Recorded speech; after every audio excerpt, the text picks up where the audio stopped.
karena beliau suka mengaku saudara, ya sudah, saya juga mau diaku saudara sama beliau karena beliau cerdas. Jadi mudah-mudahan gennya keturunan saya. Yang saya berarti sekjen ya, kemudian yang lainnya ini ada 11 orang. Mohon maaf saya tidak bisa khusus karena sambil kuliah ya.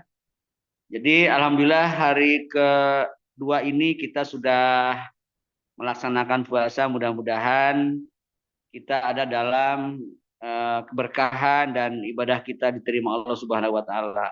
Saya sangat berbahagia, sangat berterima kasih karena fokus tahun ini kajian keislaman lebih mantap, lebih komprehensif dan lebih meluas karena berbantuan teknologi kecerdasan buatan.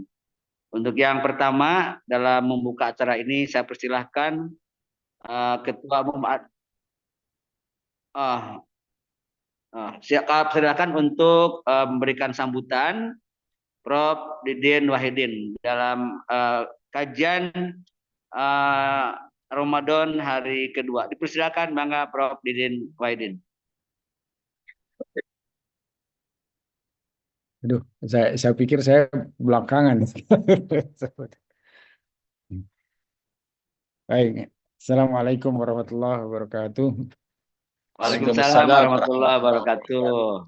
Bismillah, alhamdulillah, wassalatu wassalamu ala rasulillah Sayyidina Muhammad ibn Abdullah wa ala alihi wa ashabihi wa man tabi'ahu hudahu ila yaumil la yanfa'u malu walau banun illa man atallahu qalbin salim. Amma ba'du.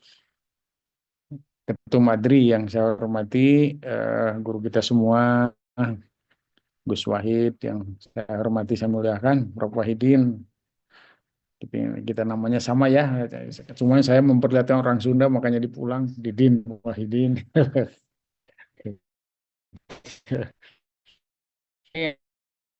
Kan ya, hari ketiga kita mengadakan hari ketiga Ramadan ini kita ada dalam rahmi, dalam dalam uh, kajian ADRI terkait dengan tafsir Quran. Saya sebetulnya ingin terus mencari ilmu untuk tafsir ini karena memang ya termasuk yang tidak bagus dalam bahasa Arab, Gus. Jadi bahasa Arabnya masih sepotong-sepotong, jadi kurang bagus. Tapi hal yang bermakna adalah bahwa kita inginnya sih betul-betul bahwa di kesempatan yang baik ini kita bisa turut mengamalkan nawiru buyutakum bitilawatil Quran. Dia baca Quran, tapi baca Qurannya beda dengan yang biasanya. Baca Qurannya biasanya tadarus terus, tapi ini ada yang mentadaruskan, yaitu AI. Jadi ada yang mentadaruskan. Nah, kemudian apalagi ditambah dengan tafsir yang juga di dikemukakan itu adalah yang tafsirnya AI, sehingga kemudian bahasanya terasa aneh-aneh ya, terasa aneh-aneh. Ini pengajian uh, suaranya segala macamnya, mungkin mudah-mudahan nanti kita terbiasa dengan hal seperti ini. Tapi tetap saya ingin bahwa nanti kita betul-betul ini pada Prof. Tony supaya ke AI-nya diminta referensi seperti yang pertanyaan saya yang dulu. Nah, di kesempatan yang baik ini tentu saja kita akan mendengarkan betul fatwa-fatwa atau apa-apa saja yang muncul dari hikmah dari apa yang kita lakukan dan apa yang kita dengarkan tafsirnya tadi dari AI. Dan tentu kita berharap bahwa guru kita semua, Al-Mukarram Gus Wahid, betul-betul bisa memberikan pencerahan kepada kita semua. Jadi saya berharap bahwa saya bisa betul-betul Gus nimba ilmu di bulan Ramadan ini. Mudah-mudahan juga kita termasuk pada orang-orang yang bukan sekedar mengajarkannya, tapi juga belajar juga mungkin dapat pahala yang besar ya. Jadi kalau misalnya kita kita berpedoman pada khairukum uh, man man man ta'allama al-Qur'an wa 'allamahu ya. Jadi jadi jadi betul-betul kita berharap seperti itulah. Gus, mohon penjelasan seluas-luasnya terkait dengan ini, Gus. Jadi kita betul-betul ingin mendengarkan dan mudah-mudahan menambah pencerahan bagi kita semua. Terima kasih dan selamat Pak Ketum untuk pengajian AI-nya. Terima kasih. Assalamualaikum warahmatullahi wabarakatuh. Waalaikumsalam warahmatullahi wabarakatuh. Terima kasih Prof. Didin atas sambutannya. Menyentuh lah, kalau Prof. Didin bicara suka menyentuh lah ya. Karena memang dengan perasaan. Yang berikutnya mungkin langsung ke Prof. Gus ya. Silakan Prof. Gus untuk menyampaikan apa namanya telaahan kajiannya dalam hari ketiga ini. Ya, Assalamualaikum warahmatullahi wabarakatuh. Suara saya jelas enggak? Waalaikumsalam. Sangat Waalaikumsalam warahmatullahi. jelas, Prof. Sangat jelas, Gus. Jadi gini, pertama ya karena ini membahas setiap juz ya. Ini kan hari ketiga, berarti Iya, juz ketiga begitu. Eh, iya betul. tentu juz 3 ini kan panjang ya. Ini dari Al-Baqarah sampai Al-Imran. Jadi sebaiknya kita masing-masing harus pegang Al-Qur'an gitu loh. Jadi di Oh ya Allah antara ya Rabbi. juz ketiga itu apa sebetulnya yang paling menarik ya? Yang menarik. Nah, tiap orang punya daya tarik sesuai dengan ketertarikannya ya. Nah, ini kalau saya memang setelah sekarang saya ini buka Al-Qur'an ya.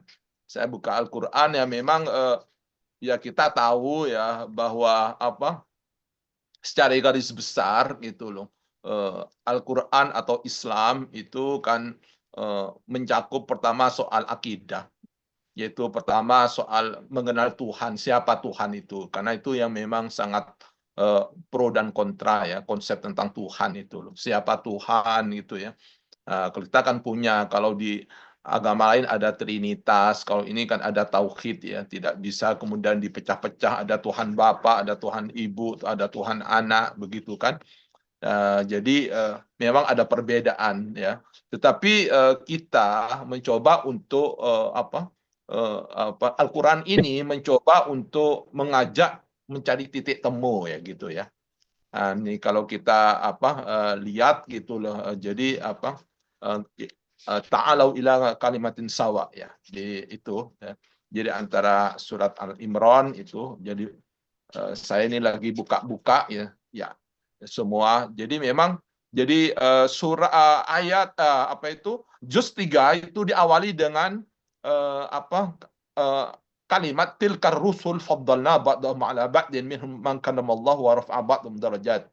Jadi memang tiap rasul itu punya gradasi ya, dan termasuk Rasulullah ini adalah yang paling lengkap itu ya. Jadi ada nah, jadi tapi hakikatnya semuanya sama, membawa risalah yang sama. Apa yang dibawa oleh Nabi Adam, Nabi Idris, Nuh, Musa, dan Isa itu sama. Nah, cuman semuanya punya tugas yang khusus itu. Nah, Nabi Muhammad ini memang dinyatakan secara implisit punya kelebihan ya. Antara lain kelebihannya itu adalah beyond limit ya. Jadi memang penyempurna. Arsala rasulahu bil huda wa dinil haq liyudhhirahu 'ala ad-dini kullih. Jadi din ini adalah satu agama ya yang sebetulnya ya sama Islam, inna dina indallahil Islam, cuman Islam agama dengan keislaman Nabi Adam, Nabi Nuh, Nabi Idris ya, dan sebagainya itu masih sangat parsial, dan kemudian disempurnakan ya oleh Nabi Muhammad. Nah, tentu di situ kalau kita kenapa itu kok fungsi Al-Quran itu ya sebetulnya untuk di sini yukhrijuhum minadh-dhulumat ilan nur ya, untuk mengeluarkan manusia itu dari kegelapan kepada cahaya ya. Kegelapan itu adalah kebodohan ya. Kebodohan, dan cahaya itu adalah ilmu ya. Jadi makanya sering dikatakan al-ilmu nurun. Al-jahlu dzulum, orang bodoh itu gelap ya. Karena kalau gelap kita tidak bisa tahu tujuan kita tidak bisa membedakan gitu loh. Nah, oleh karena itu di sini dijelaskan dari sisi akidah siapa Tuhan itu misalnya. Ya Tuhan itu ya yang menghidupkan, tuhyil mauta ya itu ya.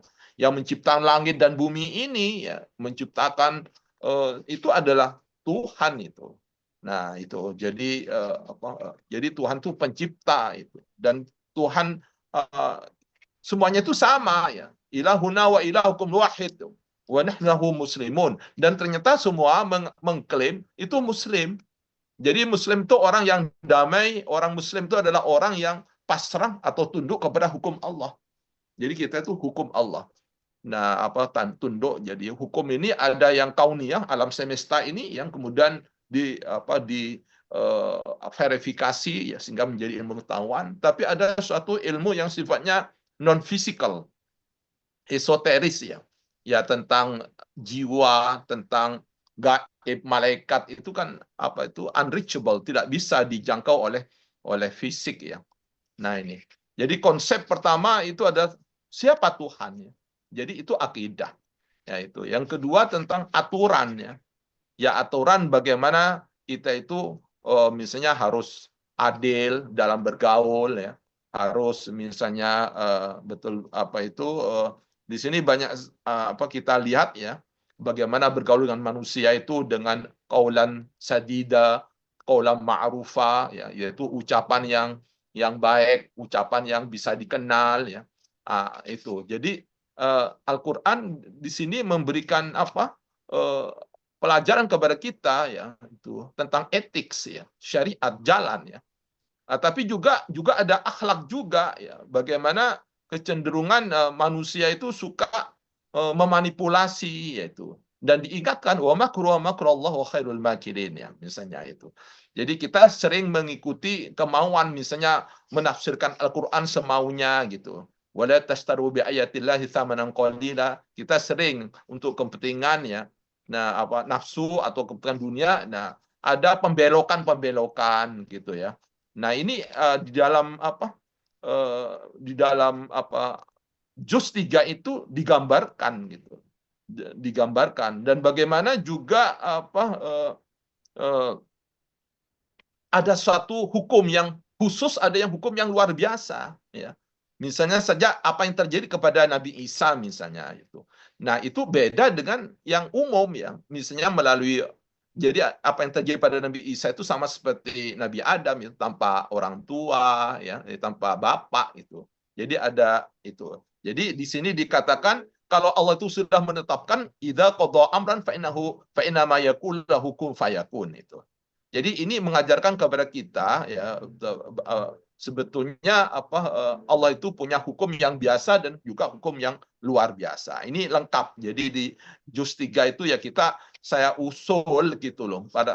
Kita harus saling buka-bukaan gitu loh. Buka-bukaan ini ayat sekarang karena juz 3. Nah, juz 3 itu diawali dengan tilka rusul faddalna ba'dahum 'ala ba'din minhum man kallamallahu wa rafa'a ba'dhum darajat. Jadi memang semua nabi sama, tapi dia punya derajat, punya kelas. Nah, kita beruntung menjadi umat Muhammad karena nabi yang terakhir, yang sangat lengkap. Jadi kita mendapatkan ajaran Islam itu Islam yang edisi lengkap. Kalau Nabi Adam, ya, Islam tapi edisi parsial. Nabi Isa, Nabi Musa, ya, Taurat itu juga bagian. Nah, jadi kehebatan Al-Qur'an itu tidak menegasikan, tidak meniadakannya, tidak mengingkari adanya ajarannya, tapi justru memperkuat, mempertegas, liyudhirahu 'alad nikul, wa asal, sehingga kita bagus sekali, ya. Juga di dalam juz juz 3 itu, ya, banyak sekali, ya, digambarkan, ya, tentang bagaimana sifat-sifat Allah itu. Jadi sifat Allah itu yang maha pengasih, yang maha penyayang, yang maha perkasa, begitu, ya. Nah, itu. Dan bagaimana juga karakter-karakter manusia itu digambarkan. Orang beriman itu kayak apa, orang musyrik itu kayak apa, orang munafik itu kayak apa, itu. Dan digambarkan itu bahwa Ibrahim itu di surat surat Al-Imran misalnya, bahwa sebetulnya semua yang dibawa oleh para nabi itu adalah sama seperti Ibrahim, yaitu makanya Ibrahim Yahudian wala Nasranian walakin kana hanifan muslima. Ya, jadi Ibrahim itu Muslim. Ya. Jadi Muslim itu artinya orang yang tunduk kepada hukum Tuhan. Harus harus memahami betul konsep Islam itu apa. Ya, Islam itu harus berpikir hidup ya, cara hidup ya, yang sesuai dengan hukum Tuhan.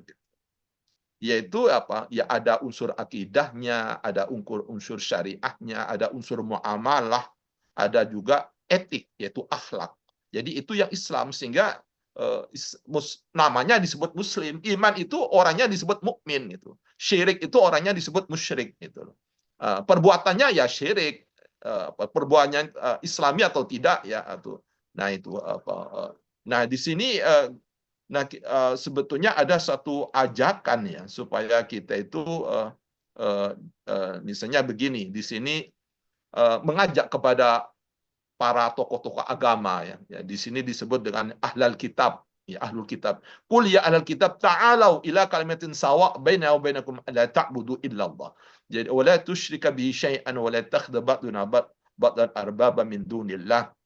Fa in tawallaw faqulu asyhadu bi anna. Nah ini, jadi artinya apa, kepada para tokoh-tokoh agama siapapun ya, ayo kita mencari apa itu common platform kalimatun sawa.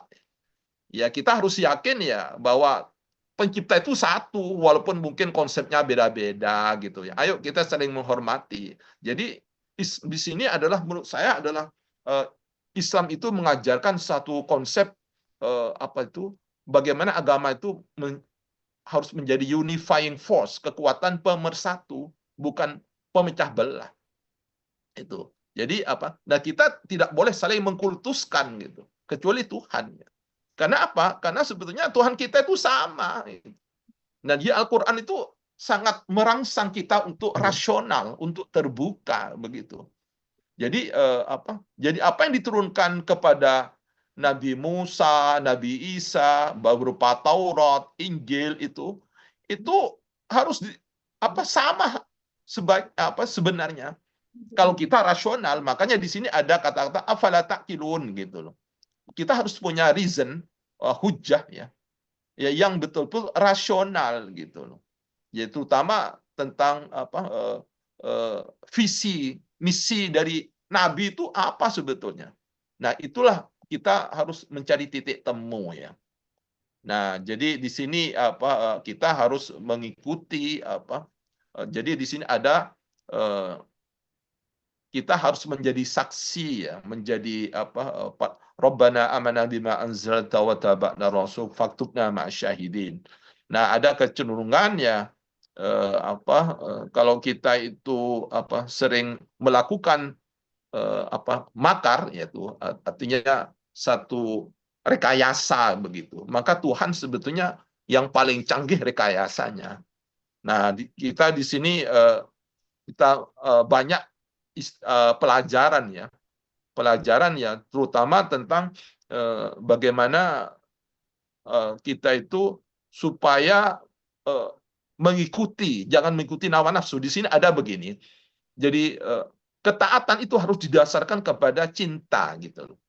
Dan jadi di samping kita itu tahu tentang aturan, nah kita harus sadar yang membuat aturan itu siapa? Yaitu Allah. Makanya di sini harus dasarnya qul in kuntum tuhibbunallaha fattabi'uni yuhibbukumullah yaghfir lakum dzunubakum. Jadi kalau kamu cinta kepada Allah, ya gimana kan nggak langsung ya, Tuhan itu tidak kelihatan kok, tidak bisa dijangkau, maka harus yang kita ikuti adalah Muhammad, yaitu ikuti, namanya ittiba, kita ikuti. Jadi kalau kamu ingin membuktikan bahwa kamu cinta kepada Tuhan, percaya kepada Tuhan, ya ikuti ya Muhammad itu ajarannya gitu. Nah, makanya di situ di juz 3 itu banyak sekali qul ati Allah wa ati Rasul itu loh. Jadi kalau kita jangan mengklaim kita itu taat kepada Allah tapi kita tidak taat kepada Rasul, tidak. Kenapa?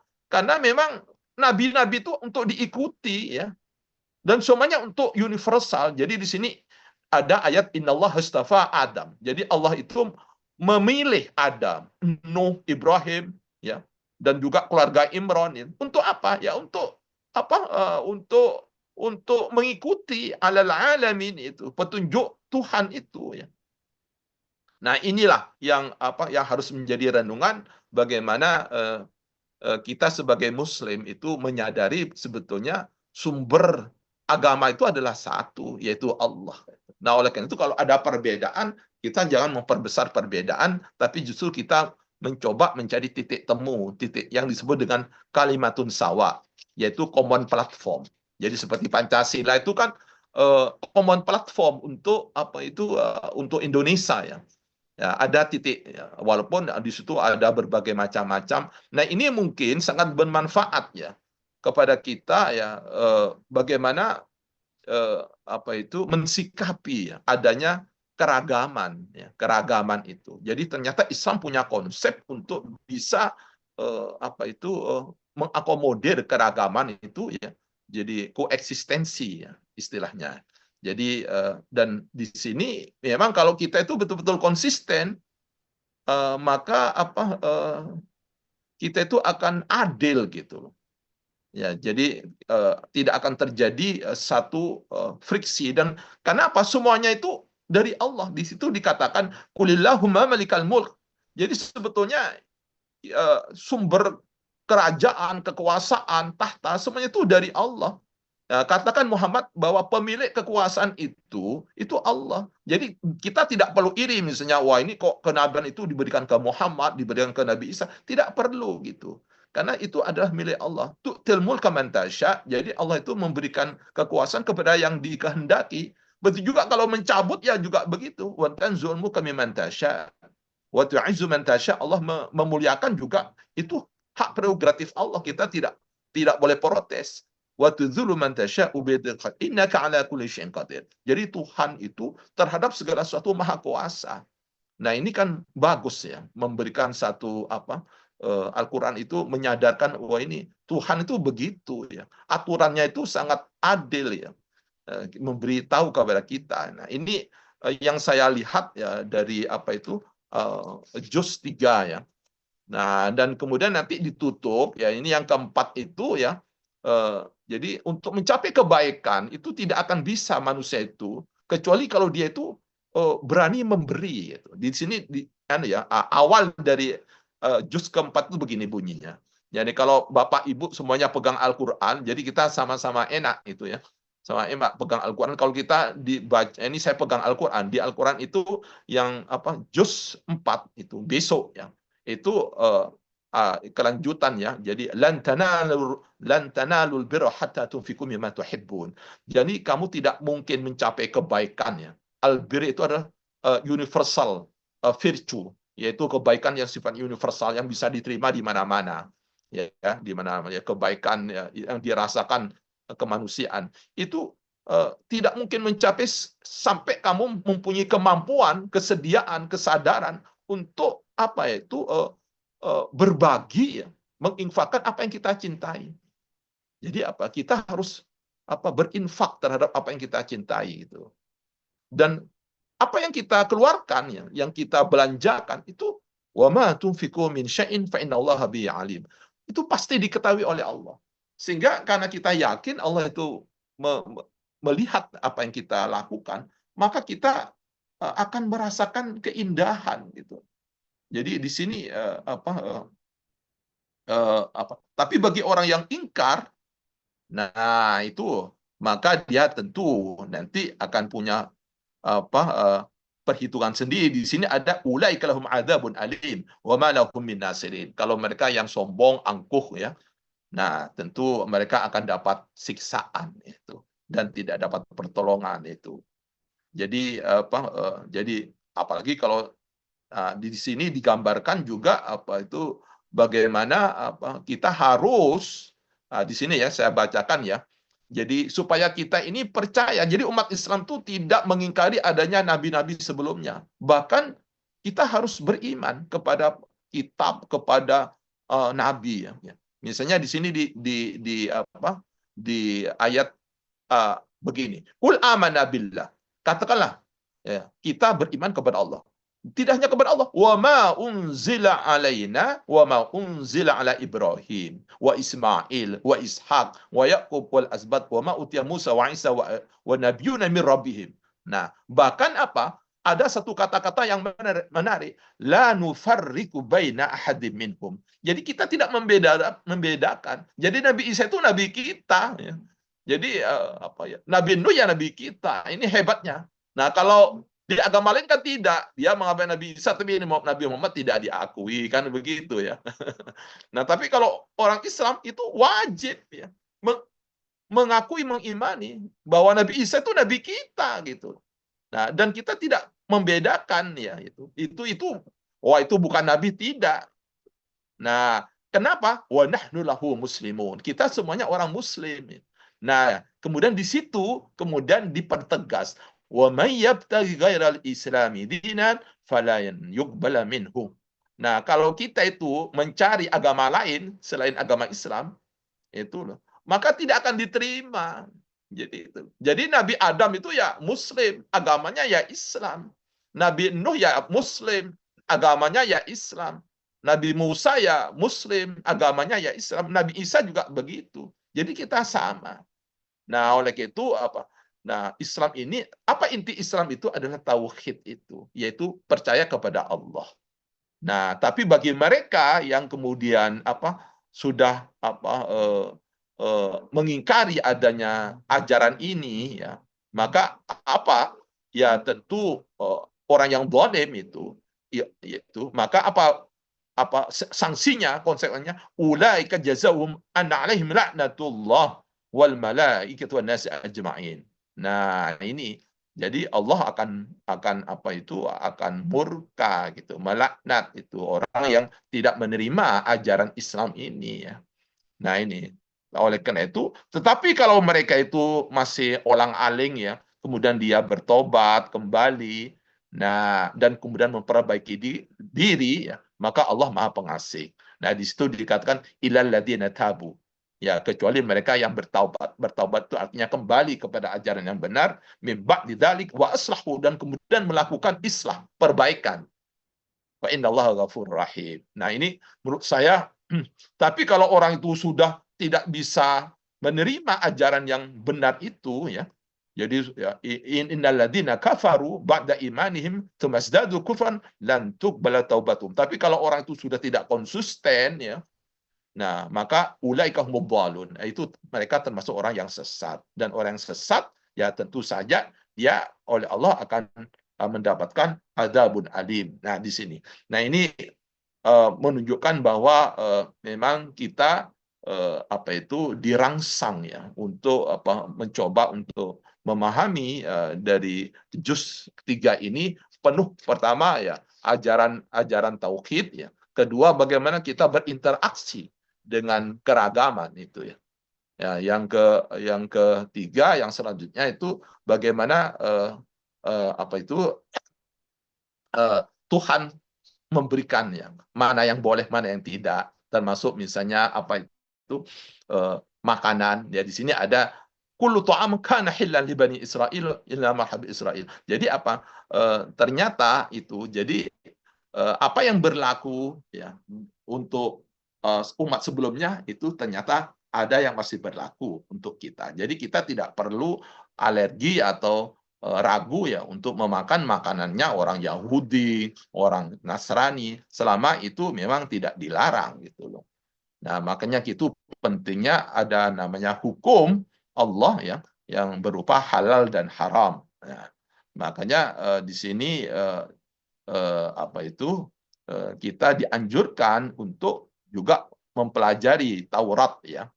Jadi memang ya dan tidak boleh mengadakan namanya iftara, faman iftara Allahil kadhib min ba'di dzalika faulaika humudz zalimun. Nah, ini artinya apa? Kita harus jujur ya dalam memahami dan mengkaji Al-Qur'an itu ya. Jadi karena apa? Karena di sini apa itu dikasih peringatan itu ya. Jadi bahwa orang yang suka membuat kebohongan ya terhadap Al-Qur'an ya,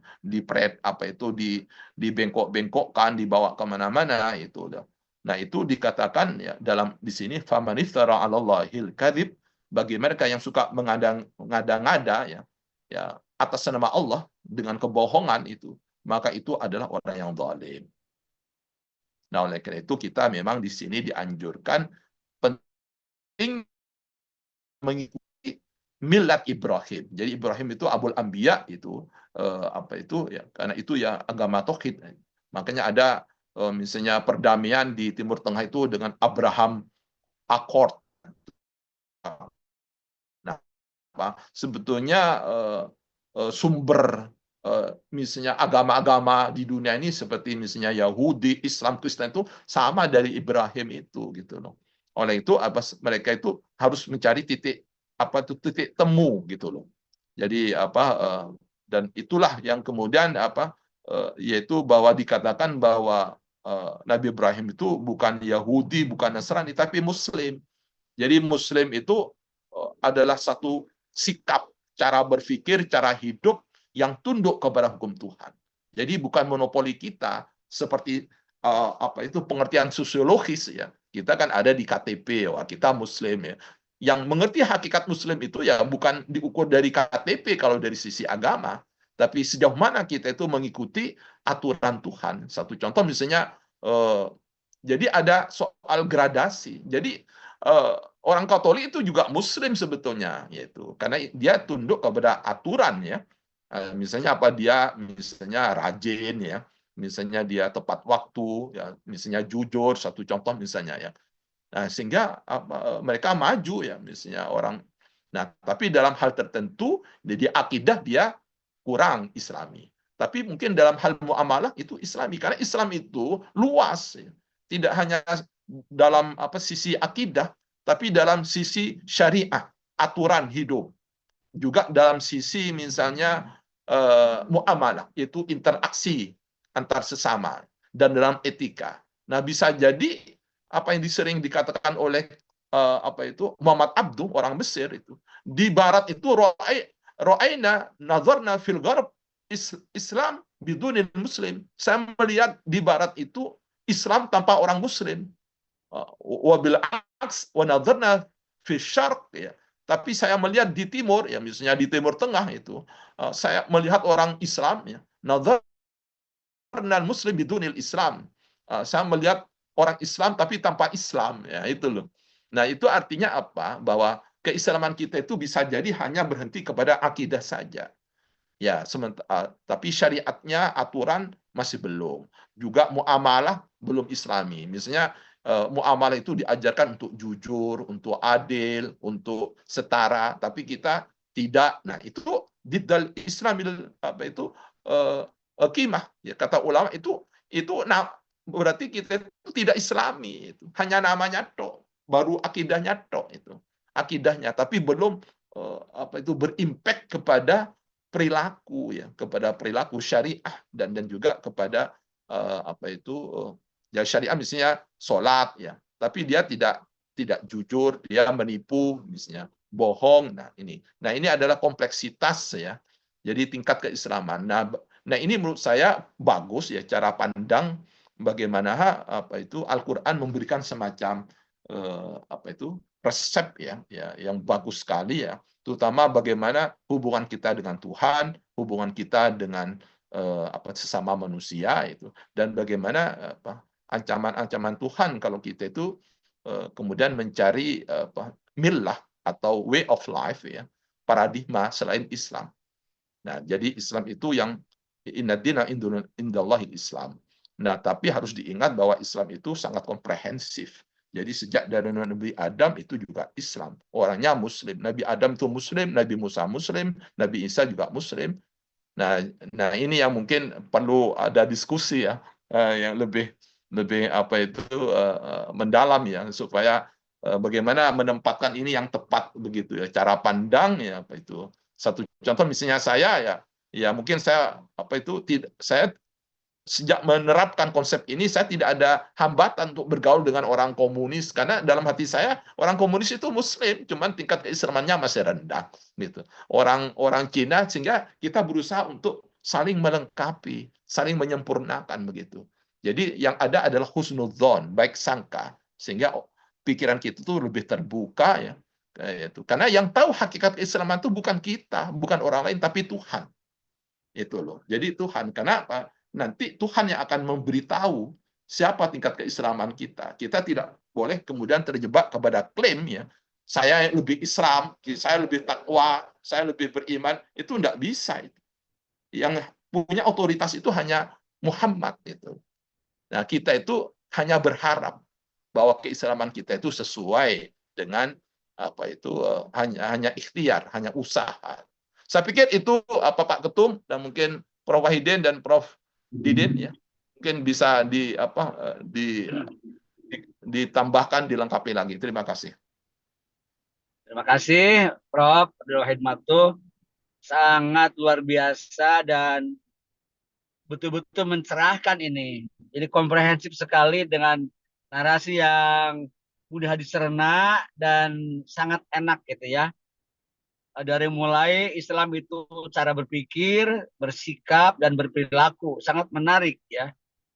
Mungkin bisa diperdalam. Nanti saya mencoba ingin, kalau berkenan ya, ingin menyimpulkan. Tapi nanti setelah diskusi, saya sudah membayangkan karena dari 3 dimensi tadi ada Allah di situ, ada Al-Quran, kemudian ada cara berpikir, cara bersikap, cara berperilaku. Saya nanti ingin menyimpulkan, tapi setelah diskusi lah. Silakan Bapak dan Ibu semua yang hadir dalam forum ini ataupun akan ditambahkan oleh Prof. Ketum juga dipersilahkan. Saya beri waktu, mangga silakan langsung saja yang mau menguatkan, menambahkan ataupun bertanya juga. Insya Allah beliau sangat mantap kalau dalam memberikan penjelasan. Dipersilakan. Ya, terima kasih. Oke, silakan Pak Ketum. Ya. Saya ingin menyampaikan ketika saya dulu sekolah, itu katanya Islam itu ilmiah. Terus saya pikir-pikir, Islam itu kan sistem, bukan pola pikir. Kata-kata ilmiah itu kan metodologi. Nah, caranya bagaimana metodologi? Orang kentut wudunya di muka, bukan di pantat. Nah, jadi di mana itu pola metodologinya? Nah, terus alhamdulillah sekarang saya baru menemukan, membantu bagaimana kita membuat yang abstrak, ya. Seperti Quran ini kan seluruhnya kan abstrak, tidak ada yang operasional. Nah, sekarang saya menemukan teman yang namanya AI, sehingga yang abstrak-abstrak itu bisa menjadi tema, dan tema-tema menjadi subtema, kemudian bisa menjadi SOP, dan bisa menjadi syariat. Syariat itu aturan-aturan yang tadi disampaikan. Nah, itu pendekatannya menggunakan metode ilmiah. Ya. Ternyata nyambung itu. Jadi contoh, hari ini kita akan membahas juz 3, sudah kita bahas. Ternyata memang ayat yang paling panjang, surat yang paling panjang adalah surat Al-Baqarah, yaitu mulai ayat 1 sampai 286. Saya hafal 286 bukan karena apa-apa, karena dalam grup itu paling banyak kan 286. Apa itu gara-gara surat Al-Baqarah ya? Ya, sebanyaknya 286. Tapi perlu diingat bahwa ini terpisah di dalam juz 1, juz 2, dan juz 3. Nah, ini alhamdulillah saya sudah coba mulai dengan seluruh surat Al-Baqarah, yaitu tafsir juz 3, 1 dan 2 dalam bentuk terjemahannya. Jadi ini sudah saya buatkan, nanti saya akan share.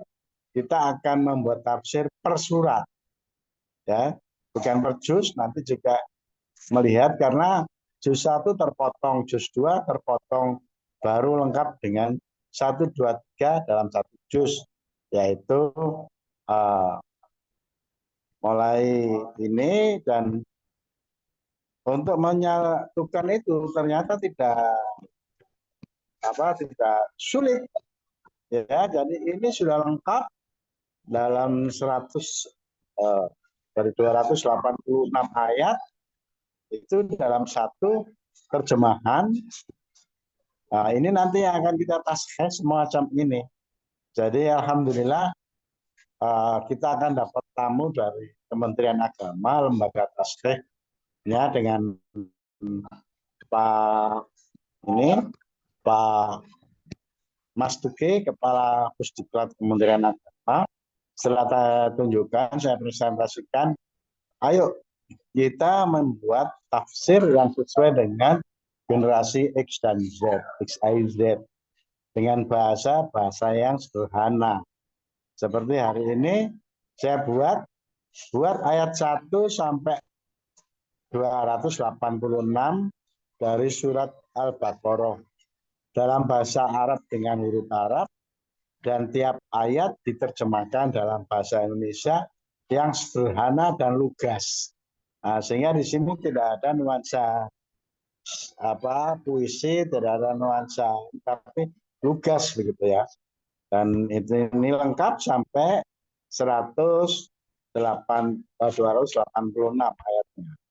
Jadi ini kalau kita klik, dia akan bunyi, dan ini yang akan jadi andalan kita, yaitu kita Mengingat panjangnya surat Al-Baqarah 246 ayat, saya akan memberikan ayat per ayat dalam bahasa Arab beserta terjemahan dalam bahasa Indonesia secara bertahap. Ini nanti yang Jika Anda menginginkan file dokumen atau format lain, saya juga dapat membantu karena menyusunnya. pemerintah sudah Berikut ini adalah ayat 1 hingga 10. dan ini satu kali Surat bunyi Al-Baqarah ketum itu jadi mengapa itu saya ayat interaktif?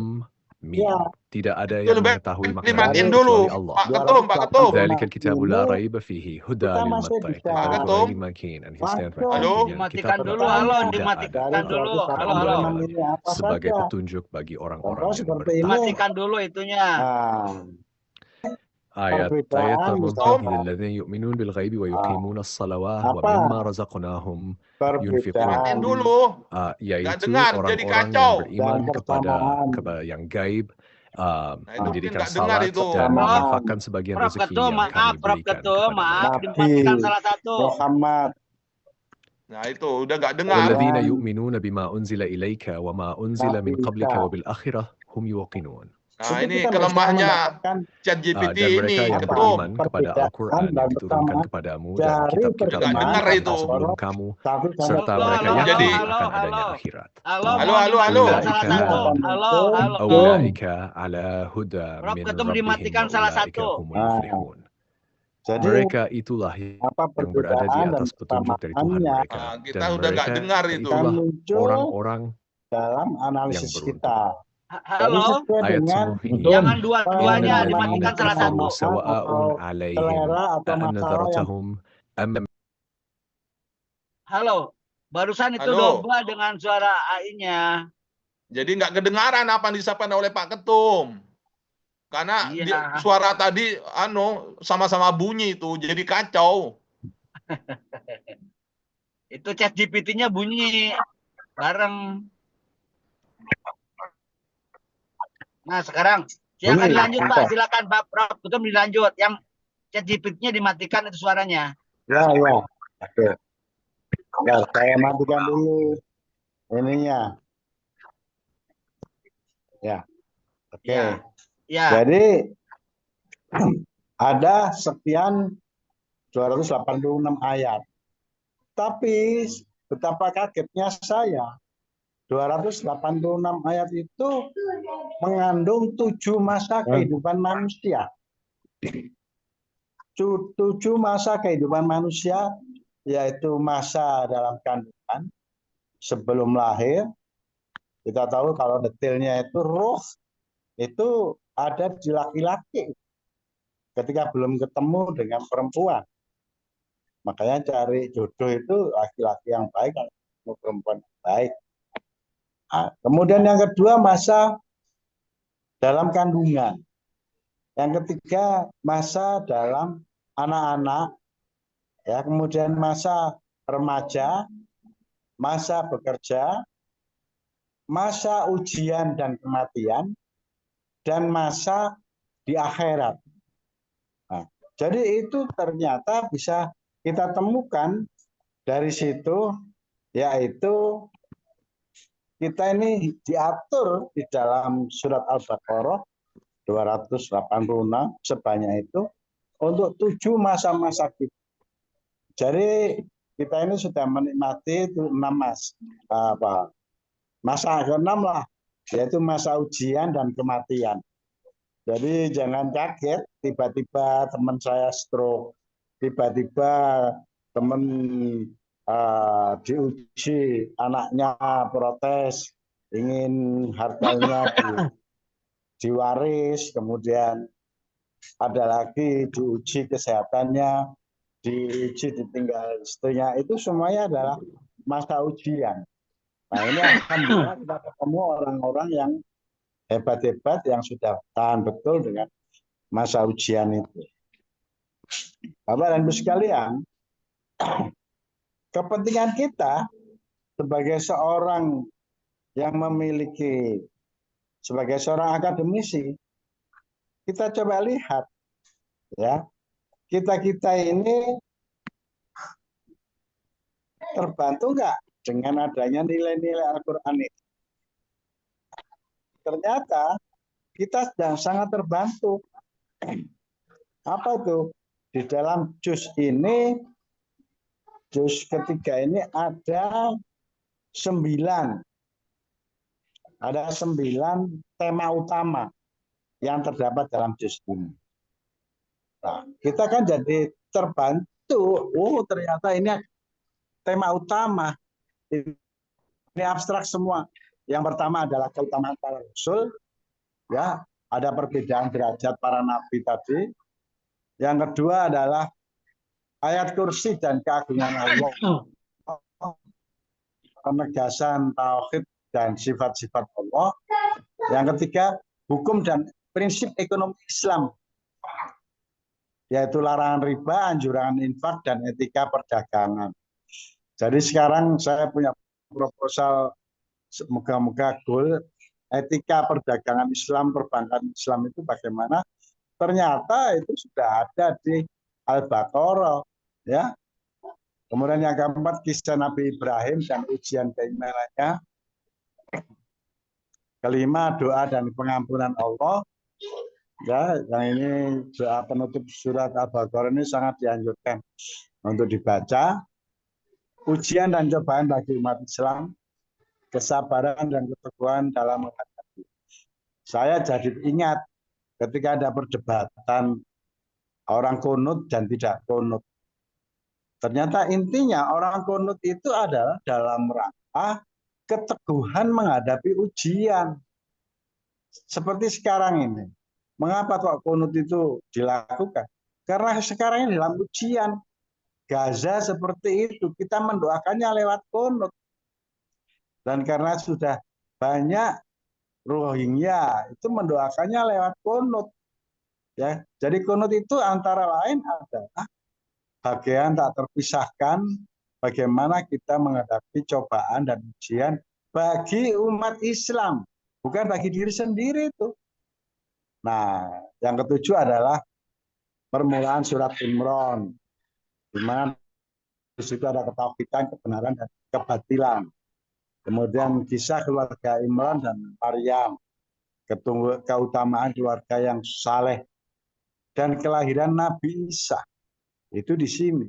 Jadi pembahasan mulai Nabi Adam, Nabi Musa, Nabi Ibrahim, kemudian Nabi Muhammad, ya, kemudian juga orang-orang ulama, orang-orang Habibullah itu ada di sini. Secara umum membahas keimanan, ketakwaan, hukum Islam, serta ujian dan perjuangan dalam menegakkan negara. Nah, kalau kita tanya, apa sih subtemanya? Nah, ini pola pikir kita, menggiring pola pikir kita yang abstrak menjadi konkret secara perlahan-lahan. Kita melihat kadar dari tema itu kan gelondongan, masih besar.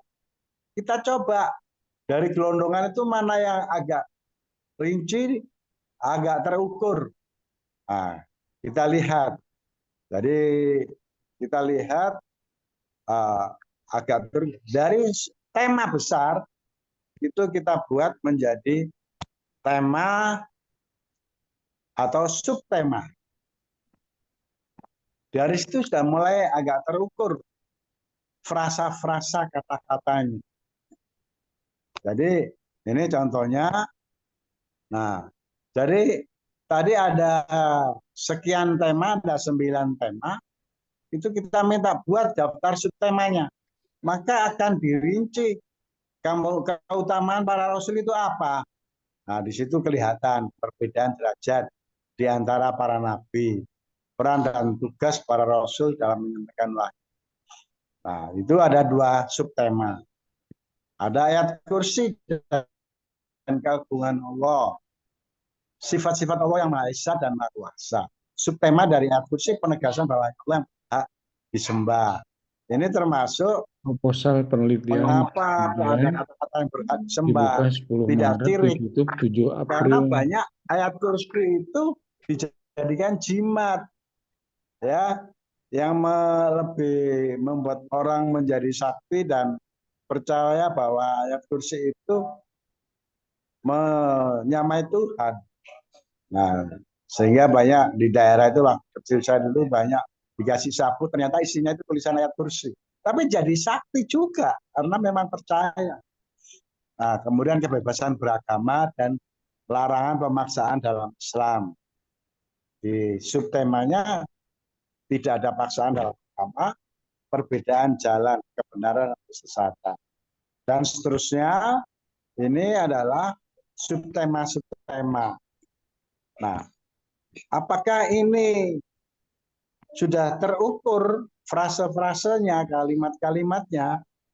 Nah, maka kita buat dari seluruh tema tadi itu kita sudah buat subtema. Dari subtema-subtema itu kita coba mendeskripsikan penjelasan yang lebih mendalam. Nah, dari seluruh ada 24 tema ya dari ayat tersebut. Kelompok 24 tema ke dalam rukun Islam dan rukun iman. Coba kita lihat. Ini mana yang kalau kita kelompokkan sebagai rukun Islam. Nah, ini muncul semua. Ayat kursi, ya, sekian. Sholat, sekian. Ini ada di Al-Baqarah semua, puasa, haji. Rukun iman juga gitu, kita lihat. Ini agak lebih terukur. Karena apa? Nah, di situ sudah dijelaskan. Yaitu tema rukun. Ini kan termasuk perubahan kiblat, itu pro dan kontra. Nah, ini ditinjau dari kehidupan manusia sejak lahir.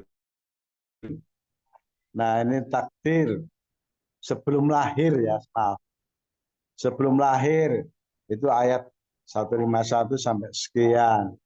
Kemudian di situ contoh juga Nabi Adam dan Iblis kan sebelum manusia lahir, setelah Nabi Adam, terus masa kanak-kanak dan pendidikan awal. Nah, saya tadi melotot ini, waduh, ternyata pendidikan awal anak itu ada di surat Al-Imran, ya, kisah keluarga Imran dan Maryam. Pendidikan dan pemilihan itu kan sejak kecil berpengaruh pada masa depan anak. Coba ini kan teori-teori pendidikan. Masa remaja aja ini. Ini ujian kesabaran. Remaja sering menghadapi ujian, ya, karena mereka adalah masih mencari jati diri. Termasuk contohnya bagaimana orang terlalu menolak atau menerima kebenaran dalam bentuk kisah Bani Israel. Kemudian ketika dewasa ada kehidupan sosial. Nah, di situ sudah mulai detail itu 219 sampai 242 coba. Berapa ayat itu? Nah, jadi itu termasuk bagian dari dewasa. Hampir 50 ayat membahas tentang hukum pernikahan dan keluarga. Detail banget ini. Per pasal-pasal, aturan sudah. Larangan, jadi sudah konkret. Aturan terukur semuanya ini. Larangan menikah dengan orang musyrik dan sebagainya. Keutamaan sedekah. Nah, ini juga sekian ayat. Kemudian masa bekerja dan mengelola harta. Mengelola harta itu juga ibadah loh, Quran loh itu. Itu berapa ayat itu? 43 sampai 252. Hampir 10 ayat tentang mengelola keuangan Islam. Nah, baru ini masa tua kita ini. Ini ada 6 ayat. Jadi harus sabar. Jadi saya harus minum pil sabar. Kemudian diakhiri dengan doa, yaitu mengingat kematian dan menerima ampunan. Kemudian setelah masa tua meninggal, kita ada masa akhirat, tanda-tanda kekuasaan Allah. Ini termasuk iman kepada hari kiamat. Maka ini surat Al-Baqarah mencakup seluruh perjalanan hidup manusia dari sebelum lahir, masa kecil, dewasa, bekerja hingga kematian akhirat, menjadikannya sebagai pedoman dalam menjalankan kehidupan sesuai dengan ajaran Islam. Kita coba lihat sebagai dosen itu butuh gagasan-gagasan utama dari Al-Quran. Nah, ternyata ada berapa ini? Ini sudah saya carikan untuk Dharma 1, pendidikan dan pengajaran. Wah, ini ada pembukaan, ya. Bagaimana kewajiban menuntut ilmu. Nah, itu ada sendiri pendidikan karakter dan etika akademik. Etika akademik ini menjadi satu bagian tak terpisahkan ini. Banyak juga 11 ayat ini. Keutamaan sedekah, larangan riba. Nah, ini termasuk. Kemudian riset. Nah, riset dan pengembangan. Ini mendorong kajian tentang alam semesta sebagai bukti kebesaran Allah. Tanda-tanda kekuasaan Allah dalam kebangkitannya. Ini juga penelitiannya. Inovasi, ekspansi, eksperimen, dan inovasi dalam Islam. Nah, ini termasuk pemikiran kritis dalam meneliti dan membuktikan kebenaran ilmiah. Hukum infak dan larangan memakan harta secara batil. Ini di dalamnya etika dalam penelitian termasuk transparansi dan integritas akademik. ADRI ini adalah profesionalisme dan dosen yang berintegritas. Ini sudah diatur banyak ini. Ada 7 ayat ini. Ya, ini termasuk bagian yang disebut dengan hukum infak dan larangan memakan harta secara batil. Ini karena melanggar etika. Untuk pengabdian masyarakat juga ada ini dari surat Al-Imran. Tentunya berdakwah berbasis pendidikan penyuluhan kepada masyarakat. Jadi ini sudah penyuluhan pengabdiannya ini. Kemudian solusi sosial dan keadilan bagi masyarakat. Jadi pengabdian masyarakat kita itu adalah solusi sosial dan keadilan. Termasuk masalah perang, umum pernikahan. Nah, ini yang lagi hot, ekonomi dan pemberdayaan umat. Sehingga ada Bitcoin, ada tidak dolar tapi bikin sendiri, mengelola ekonomi Islam dan manfaat Islam, manfaat ekonomi dalam ibadah haji, hukum infak dan larangan. Ini terukur semua. Edukasi ekonomi dan sistem keuangan berbasis Islam. Kesimpulannya, surat Al-Baqarah ini mendukung konsep Tridharma perguruan tinggi. yaitu menuntut ilmu, pendidikan karakter, dan etika akademik. Nah, ini penting ini kata-kata etika akademik. Kemudian untuk penelitian, eksperimen ilmiah, riset sosial, dan inovasi. Kepada pengabdian masyarakat, itu sosialisasi ilmu, keadaan sosial, dan pemberdayaan ekonomi. Jadi intinya ada 4 itu kalau kita pengabdian masyarakat. Sosialisasi ilmu, keadilan sosial, pemberdayaan ekonomi. Jadi kalau di luar itu, menurut Al-Quran bukan, menurut Al-Baqarah bukan pengabdian masyarakat. Jadi keilmuannya, keadilan sosialnya, dan pemberdayaan ekonomi. Nah, jadi ini bagaimana dilihat dari rumpun ilmu kita. Kita ini punya fatkes. Apa itu? Rumpun ilmu yang sesuai dengan undang-undang. Yaitu ilmu formal, F-nya ilmu alam, hanya ilmu terapan, T-nya hanya ilmu humaniora, ilmu keislaman, dan ilmu sosial. Kita lihat bagaimana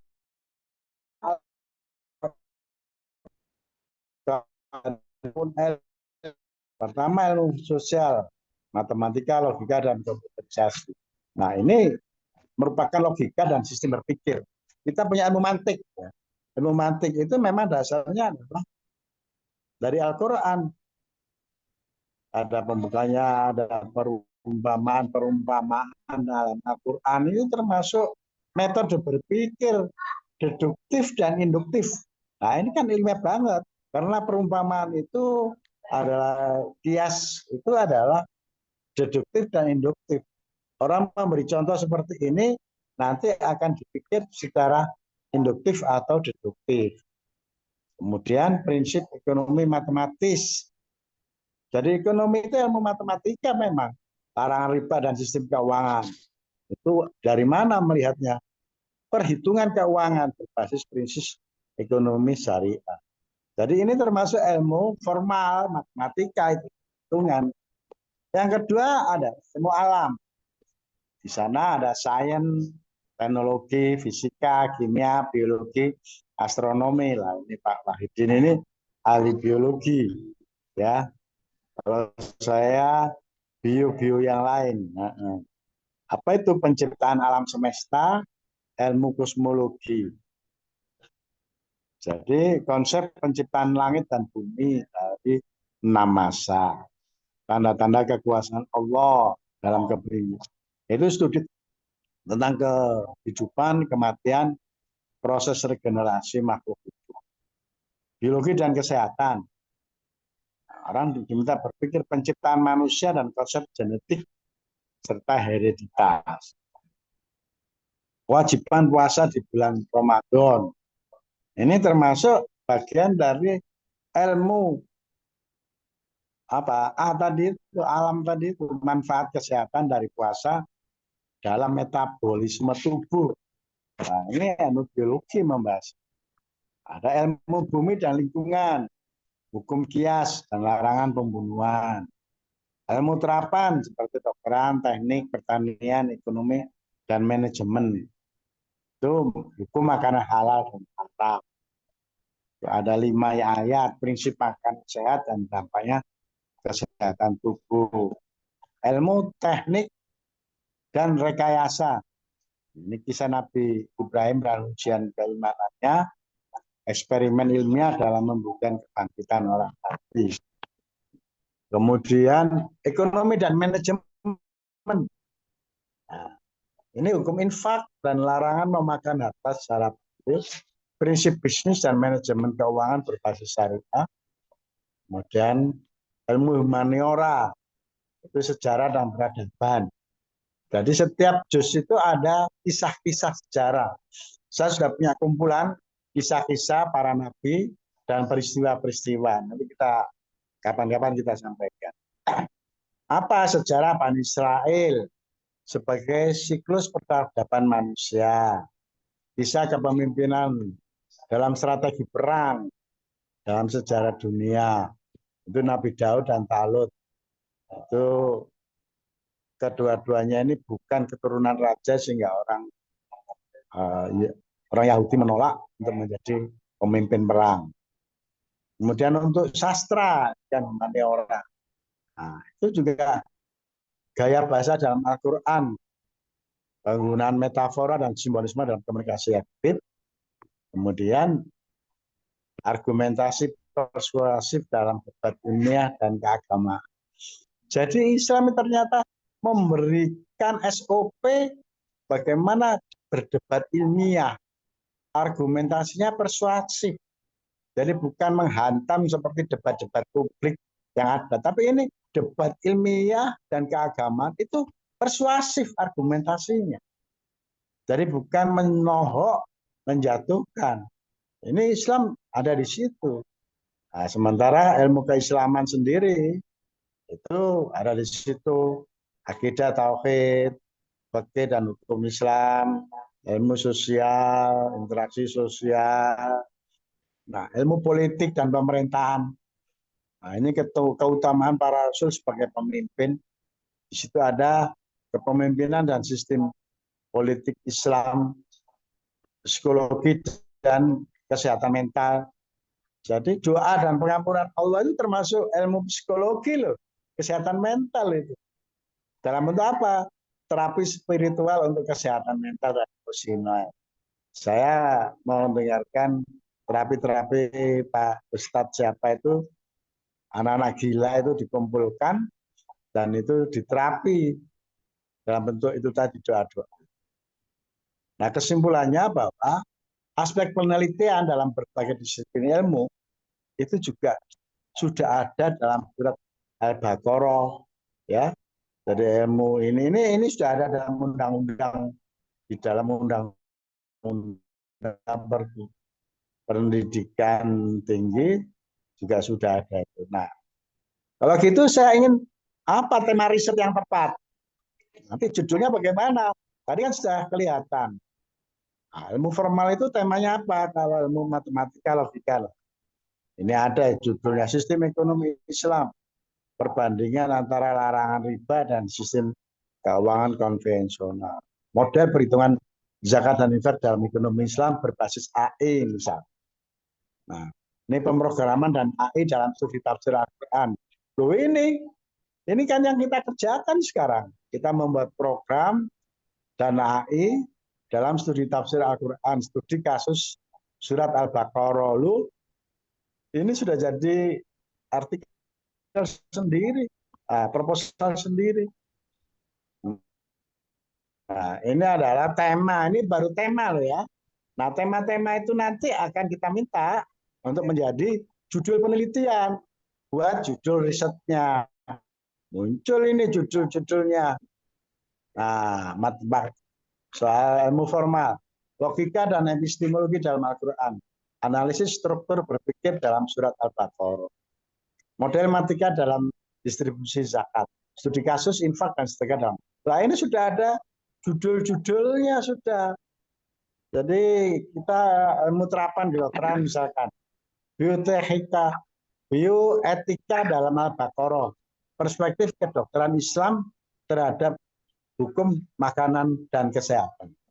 Jadi kalau ada kata-kata kedokteran Islam, saya jadi ingat waktu saya ke Moskow, di situ ada International Library, itu zaman Ibnu Sina, ada kitabnya itu yang disebut dengan The Code of Medicine.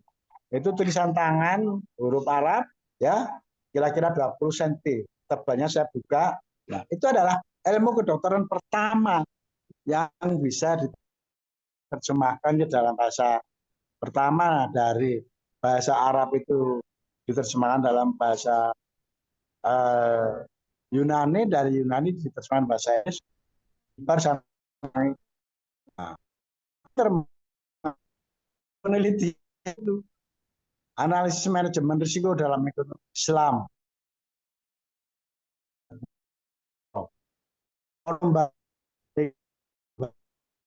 studi pemberantasan kemiskinan dan studi ilmu humaniora juga kajian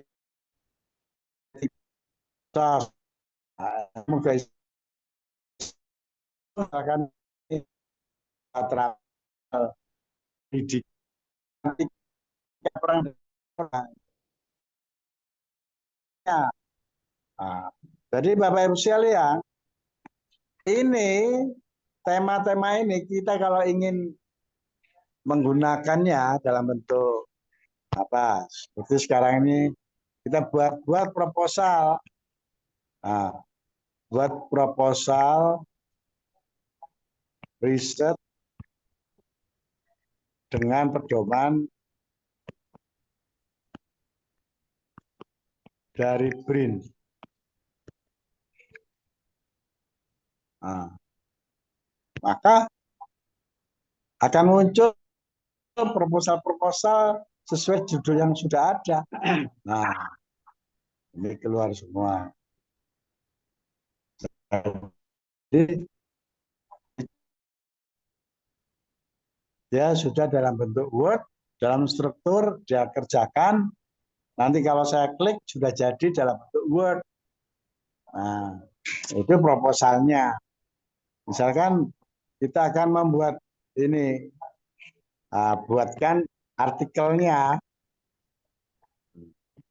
artikel dengan template Scopus. Keren, Jadi, keren itu, keren. Jadi kalau ada orang jual beli Scopus dan lain sebagainya, kita ketawa. Coba itu lagi mengerjakan proposal itu, ada tulisan mengerjakan. Ini Scopus nggak begitu. Nah, itulah Bapak Ibu sekalian, alhamdulillah saya sudah menemukan cara pola pikir dari Quran yang sangat-sangat abstrak, gaib, bisa kita masukkan menjadi sesuatu yang konkret, ya, yang terukur, yang bermanfaat. Nah, ini adalah yang tadi. Jadi kita akan proposal telah sesuai dengan pedoman BRIN adalah bagi berikut. Nah, ini sudah jadi dalam bentuk Word, ini kita klik, ya, kita klik yang dalam bentuk Word itu. Nah, ini dia, mendownload, kita buka. Bim salabim, kun fayakun. Maka proposal akan ada di kita. Nah, ini adalah proposal penelitian. Judulnya adalah Infak dan Zakat sebagai Solusi Pemberdayaan Sosial. Studi Ekonomi Islam berbasis Al-Baqarah. Pendahuluan, rumusan masalah, tujuan. Ini karena mengikuti pedomannya BRIN. Nah, jadwal penelitiannya, anggarannya, dan seterusnya. Itu tadi proposalnya.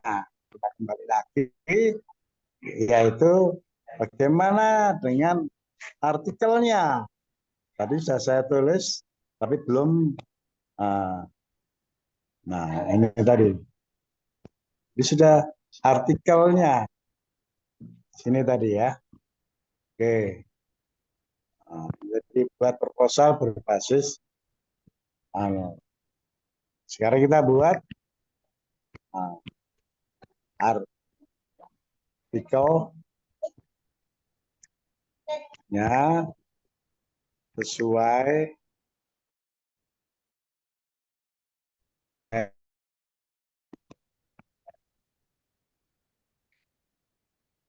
jurnal terindeks Scopus.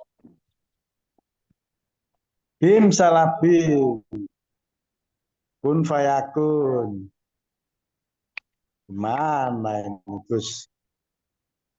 Coba mengerjakan langsung. Jadi artikel sudah, walaupun datanya masih data kajian-kajian ilmiah, belum data lapangan. Jadi datanya masih data. Nah, ini sudah dalam bentuk Word sudah. format jurnal ilmiahnya. Itulah Bapak Ibu sekalian, Pak Wahidin. Jadi ini memudahkan teman-teman kita, tapi supaya tidak melanggar aturan M, kita ingatkan. Bagaimana cara mengingatkannya? Yaitu daftar kode etik untuk pembelajaran biologi.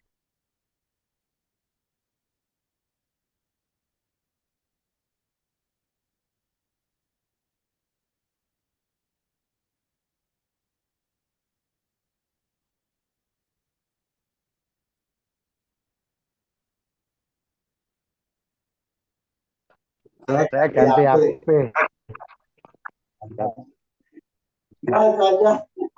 Supaya dia banyak supaya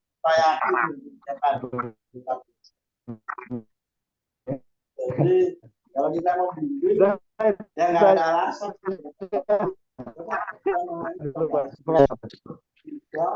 tapi ternyata banyak untuk penelitian. Kita yang tadi saya maksud bahwa apa bedanya tafsir kita dengan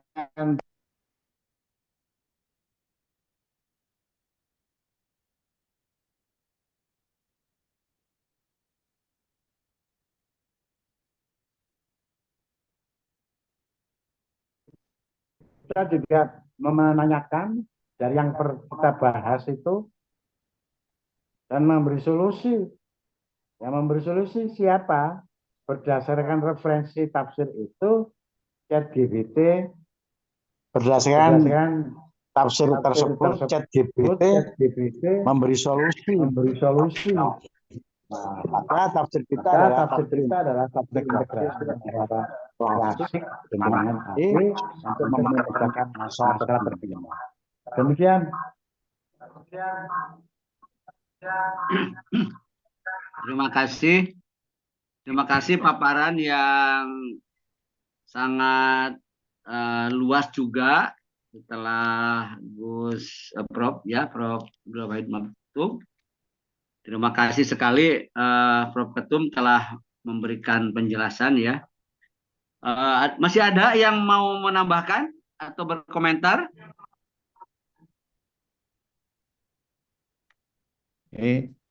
Ini apa perlu dikomentari? Oke, ya.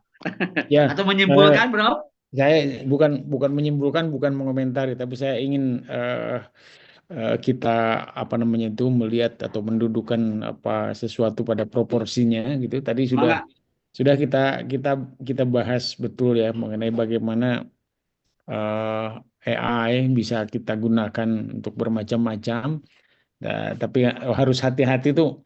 Saya selalu ingin memperingatkan untuk diri saya sendiri juga untuk kita semua tentu saja terkait dengan AI ini.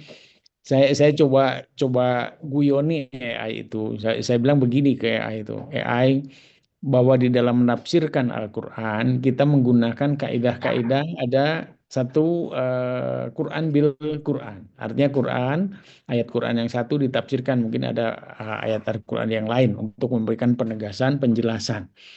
Kemudian ada Quran bil hadis. Jadi artinya bahwa ada ayat Quran yang kemudian ditafsirkan dengan hadis gitu. Ya, jadi kita juga tahu. Saya pernah kebingungan ketika ditanya yang ada dalam Al-Quran itu tata cara wudhu apa tata cara sholat, katanya gitu. Sholat lebih penting kan, tapi kenapa tata cara wudhu yang diberi penjelasan? Ini kan butuh butuh penjelasan, butuh sesuatu yang memang memerlukan keahlian khusus. Kemudian yang berikutnya ada Quran tafsir Quran birra'yi ya gitu. Kemudian saya guyoni bagaimana apakah sudah ada juga sekarang tafsir Quran bil AI gitu ya, bil AI. Tapi AI AI itu merendah, menjawabnya merendah. Saat ini belum ada katanya tafsir Quran bil AI gitu. Jawabannya seperti itu. Jadi si AI ini hanya mengemukakan dengan cara merendah bahwa AI hanya membantu dan memberikan dukungan untuk untuk usaha-usaha untuk memberikan tafsir-tafsir bagi Al-Qur'an. Jadi tetap bahwa pada akhirnya AI bagus sekali untuk kita pergunakan, tetapi juga AI bukan penafsir ya, bukan ulama, bukan ulama yang memiliki otoritas keilmuan yang hebat, walaupun AI itu bisa ditanya apa saja gitu ya. Karena itu maka kemudian untuk membuat kita tidak kesasar seperti yang pernah terjadi misalnya pada teman-teman kita yang mengandalkan internet, misalnya akhirnya bisa masuk ISIS, kemudian itu dan lain-lain, itu karena internet kita ambil seadanya. Nah, maksud saya bahwa ini butuh kewaspadaan kita untuk hal itu. Jadi saya sangat setuju, itu bagus sekali tadi, banyak hal yang sudah gitu ya, dari hal yang sifatnya abstrak menjadi sesuatu yang dan lain-lainnya. Itu bagus sekali. Memang kita bisa bertanya macam-macam ke sana. Kemudian saya tuh ingin ini sebetulnya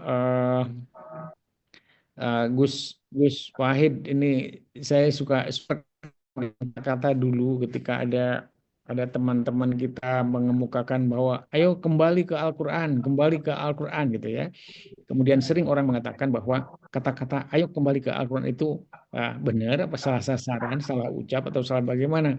Karena kemudian bisa jadi memunculkan sesuatu yang istilahnya itu kalimatul haq yurad batil. Nah, jadi ada kembali Al-Qur'an itu untuk apa namanya? Katanya untuk mengecilkan arti orang-orang yang kadang-kadang tidak secara langsung ambil dari Al-Qur'an. Padahal kita tahu bahwa Al-Qur'an itu masih merupakan tafsir, bacaan dan lain-lainnya. Nah, jangan-jangan sekarang misalnya yang disebut kembali ke Al-Qur'an itu kita bisa menggunakan AI, tetapi kita tidak mendapat penjelasan dari orang yang memiliki otoritas gitu ya. Jadi misalnya kita punten saya misalnya orang NU, kalau tafsir gitu misalnya tafsir yang mana yang kita pegang kan, antara terjemah dengan tafsir kan lain ya. Tafsir mana yang kita pegang, misalnya Jalalain taruhlah misalnya gitu. Maka kemudian di AI itu kita juga minta bisa yang muktabar di NU misalnya pakai tafsir Jalalain. Misalnya saya mohon ditafsirkan apa namanya itu? Ditafsirkan ayat ini berdasarkan tafsir A, B, C yang sesuai dengan paham yang sudah biasa kita anut gitu. Jadi jangan sampai nanti AI menafsirkan, memberikan terjemah, tapi kemudian kita menganggap itu benar, ternyata AI-nya ada di dalam penguasaan orang. Kalau sudah disebutkan berdasarkan tafsir, misalnya tafsirnya tafsir Jalalain atau tafsir Munir, misalnya begitu, nyebutnya gitu ya, tafsir-tafsir yang lain sudah biasa di kita misalnya, maka kita akan bisa mendapatkan itu. Jangan salah bahwa terjemah Al-Qur'an pernah disebutkan oleh siapa? Imam Samudra. Ya, Imam Samudra. Atau siapalah orang yang itu tuh waktu dia ditahan di polisi itu, terus dia ditanya, kenapa Anda melakukan ini? Loh, saya kan nurut ke terjemahan Al-Qur'an dari Departemen Agama. Nah, di sana ada terjemahan, bunuhlah orang kafir itu dimanapun. Nah, ini kan ya, jadi langsung dia mengatakan, oh kalau gitu harus dibunuh katanya gitu, orang kafir. Sementara menafsirkan kafir itu yang mana dan lain-lain juga masih menjadi teka-teki, menjadi sesuatu yang belum dia pahami gitu kan. Nah itu, jadi maksud saya bahwa kita bagus menggunakan AI untuk menjadi penolong bagi kita, tapi AI sendiri sudah merendah bahwa saya hanya alat bantu.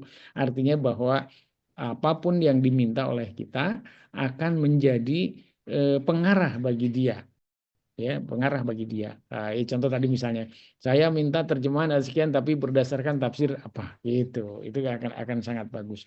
Jadi akan sangat membantu kita untuk tidak ya mohon maaf untuk tidak terjebak pada terjemahan atau tafsir yang tidak sesuai dengan apa yang semestinya dan tidak sesuai dengan kita itu.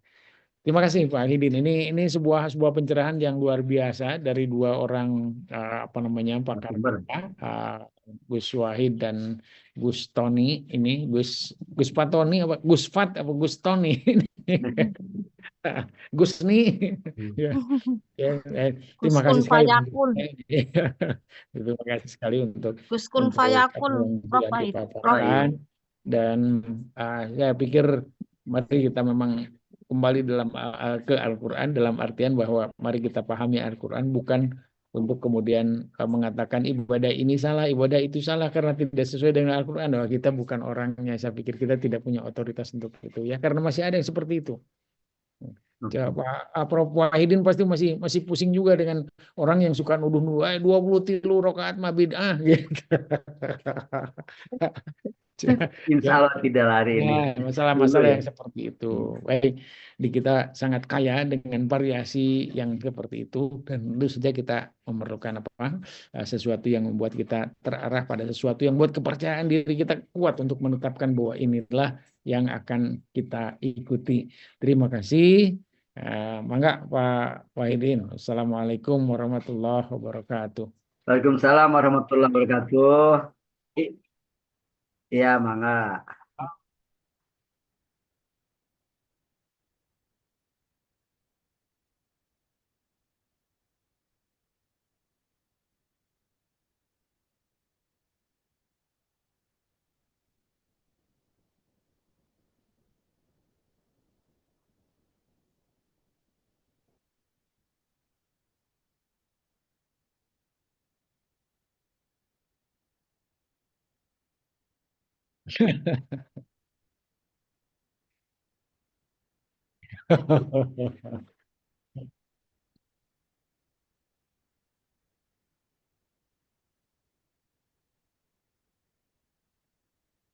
Hmm.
Alhamdulillah, terima kasih sekali. Mantap, mantap. Tadi juga, halo? Mantap, lanjut Prof. Wahidin. Mantap. Alhamdulillah, amin. Terima kasih. Ini saya kalau boleh berkenan menyimpulkan, jadi manusia itu diberi 4 modal oleh Allah itu. 4 modal. Satu adalah Al-Quran, ya, itu sebagai pedoman, petunjuk, sumber ide dan sumber referensi semua aktivitas dan cara berpikir.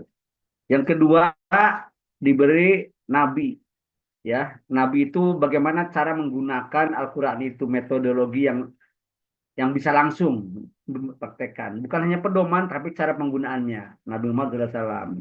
Yang ketiga, diberi otak yang sempurna supaya bisa berpikir. Jadi ketika ada AI dan ada tafsir Jalalain, nah ini otak tetap berjalan. Bagaimana sebaiknya menafsirkan apa yang ditafsirkan AI. Dan yang terakhir adalah Allah mentakdirkan munculnya teknologi yang seperti hari ini oleh Prof. Patoni ini digunakan terus AI. Jadi 4 modal ini sekarang sedang ada dan sudah ada. Gitu. Bagaimana caranya kita mengoptimalkan cara berpikir, kata Prof. Abdul Wahid Maktub tadi, cara berpikir, cara bersikap, dan bertindak. Itu mungkin yang bisa disimpulkan dari juz 3 ini, dari narasumber tadi, senior saya, Prof. Gus, ya, tadi, dengan Prof. Patoni dan Prof. Didin. Terima kasih. Terus kita kawal supaya lebih dinamis dalam melihat ide-ide yang muncul dari AI. Sebenarnya AI itu ada dari sejak alam juga sudah ada, sejak lama sudah ada di alam ilmu itu. Nah ini kalau dengan AI kan gampang ditariknya, beda dengan sama otak saya itu suka sedikit apa namanya lemot lah. Jadinya kalau dengan AI begitu cepat. Jadi membantu menggagas, memulai kata-kata, memulai paragraf itu lebih mudah dengan AI dibanding merenung begitu bagaimana menyusun, memulai nulis dalam itu agak lambat. Tapi kalau dengan AI begitu cepat, tinggal kita menyesuaikan.